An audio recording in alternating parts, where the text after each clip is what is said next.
be tying up a Barr's Visadun this morning.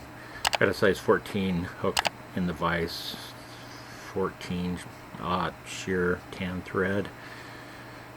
This is just a wonderful Mayfly dry pattern. We're going to go ahead and take our thread kind of right back to the bend of the hook here, and then I'm going to turn my thread clockwise, and by turning it clockwise instead of flattening it out, it should get it a little bit tighter, maybe cord it up a little bit. Because what we're going to want to do here is create a little hint of a nub right at the back, and what we're going to do with this nub is it is going to help us prop up our tails when we tie them in. It's a really good technique to use. So it doesn't have to be enormous, so we're going to just take a few wraps forward. For the tail here, I'm just going to use kind of a tan Coq de Leon feather with some speckle to it. Got about maybe 6 or 7 fibers from there. I want this to measure out to be about the length of the shank of the hook. So go ahead and hold that on the side here and take a wrap or two just to kind of get it in place so I can take a look at the length, get it positioned right. That's looking pretty good to me. So now I'm just going to wrap back on those fibers right up to where we tied in that nub. And hopefully what you'll see is it does a great job of kind of splaying those tail fibers out. From there, we're just going to go ahead and proceed up about 75%. It's going to be a small taper here, but not a lot.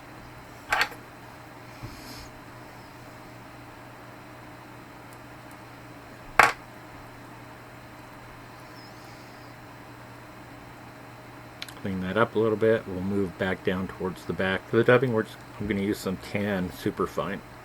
I want to get this dubbed on pretty nice and tight because I want a tight body on this.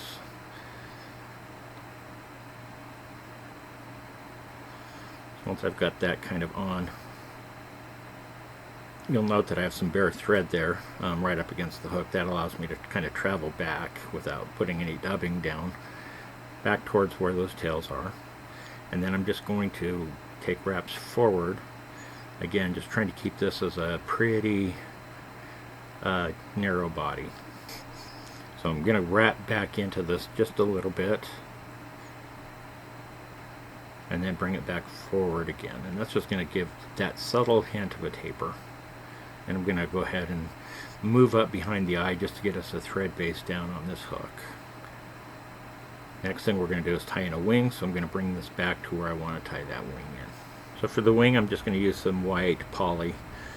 This happens to be McFlylon, but you can use just about any white that you want. We want to tie this in fairly close to the center. We will trim this wing out a little bit, but it's good to get a good start right in the middle here. I've got a couple of wraps down, and now I'm going to take a couple of crossing wraps, kind of going alternating between these two wings. So hopefully you can see kind of what I mean by that. We're going to go over on this side, and then when I come back over, I'm going to go right up and over the other side. And what that's going to do is get us a nice, good, solid separation between those two wings. Then I'm going to hold those wings straight up. And take a couple of jam wraps behind it, but for the most part we're going to take a wraps in front and then in back, and that's just going to help these stand up a little bit better. I'm going to use a dun hackle feather here. I'm going to get a good wrap on it over the top of it, then I'm going to go underneath and back over the top of it. This is a very long one, so it's probably going to be following me around a little bit like a little puppy. But what you're going for there is your stem and your feather should be going almost perpendicular away from your hook. Take a couple of wraps back to where we're going to want that abdomen thorax to start. And with that, we'll go ahead and take a wrap or two up behind the wings. You'll see me pulling these wings around quite a bit. It's a lot easier than trying to be delicate and fight. you just end up capturing too many strands of that poly. It's just so much easier to just go ahead and pull it back and bring it back forward. For the dubbing, I'm going to go back to the Superfine, except we're going to use a gray olive. Just will create a little bit more definition, separating that tan dubbing from the thorax.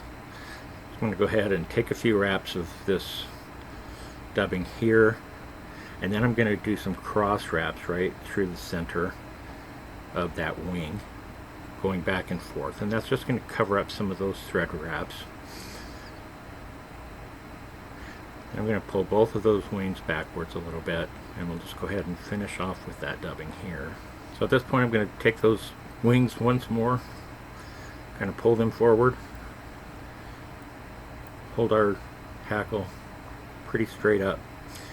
We're going to take some pretty open wraps. I'm going to get that first wrap all the way around right where the thorax begins, but I'm not going to do this one turn touching the other. We want these to actually be spread out from each other just a little bit. So I'm going to get about 3 wraps here probably behind the wings.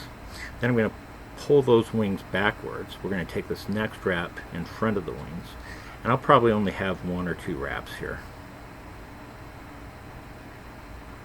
Looks like about 2.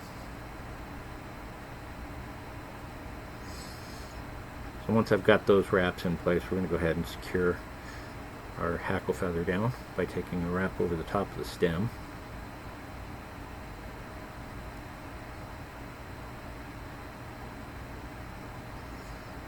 From there we're going to turn the vise on its side just a little bit.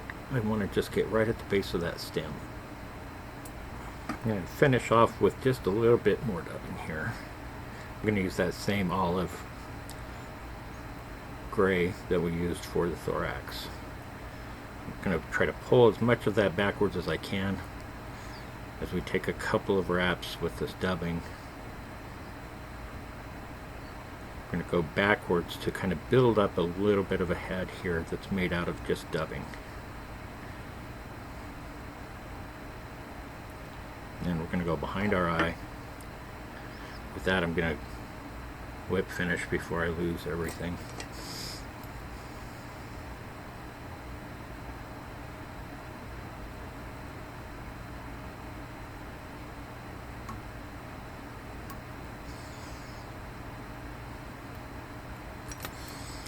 Just about like that. Then we're just going to go ahead and grab our thread cutter. We're going to finish off by cutting the wings now. I'm just going to pull them both up together as tight as I can. I want them to be just a little bit longer than my hackle here. I'm just going to cut them off square. Go ahead and kind of let that blend in a little bit with our hackle. And there you have it. It's the Barr's Visadun. Great pattern. You can mess around with the dubbing colors. I've seen some folks cut a V out of the bottom underneath the hook to just help it ride a little bit lower in the water. I'm not going to do that one on this one today, but throw yourself a hook in your vise and give this one a shot.